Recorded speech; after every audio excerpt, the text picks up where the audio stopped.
এই নরসিংদীর উপর দিয়ে যে রেল সড়ক পথটি গিয়েছে, এটা হচ্ছে ঢাকা থেকে চট্টগ্রাম এবং ঢাকা থেকে সিলেটে যে সকল ট্রেন চলাচল করে, সেই ট্রেনগুলো কিন্তু নরসিংদীর উপর দিয়েই চলাচল করে। সেই দিক থেকে নরসিংদীর যে রেল সড়ক পথটি রয়েছে, সেটি অনেক গুরুত্বপূর্ণ একটি রেল সড়ক পথ। এই রেল সড়ক পথের মধ্যে নরসিংদীর অঞ্চলের মধ্যে রয়েছে 38 কিলোমিটার রেল সড়ক পথ। 30 কিলোমিটার এর মধ্যে রেল সড়ক পথ। এর মধ্যে এই 38 কিলোমিটার রেল সড়ক পথের মধ্যে আমাদের নরসিংদীতেই শুধু 10টি রেল স্টেশন রয়েছে।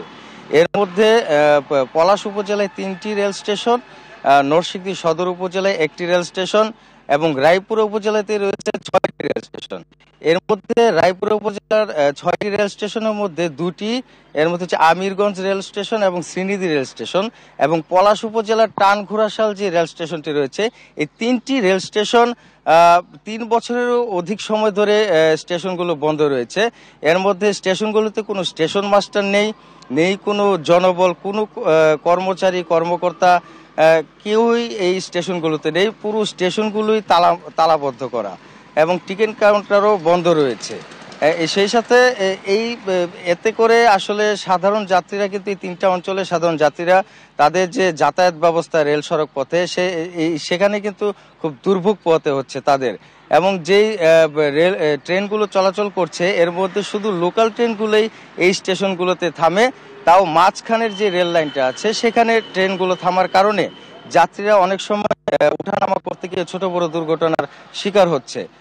আমি এই মুহূর্তে আছি আমিরগঞ্জ রেল স্টেশনে।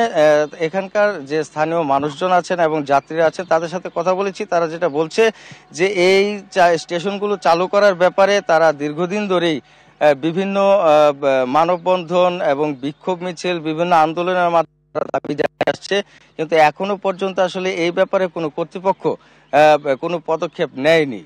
আমি নরসিংদী রেল স্টেশনের যে স্টেশন মাস্টার রয়েছে তার সাথে আমি একটু কথা বলেছিলাম। তিনি যেটা বলেছেন যে এখানে জনবলের অভাবে, স্টেশন মাস্টার সহ জনবলের অভাবে আসলে স্টেশনগুলোকে বন্ধ করে রাখা হয়েছে। তো এই ছিল আমার কাছে নরসিংদীর 3টি রেল স্টেশনের সর্বশেষ পরিস্থিতি।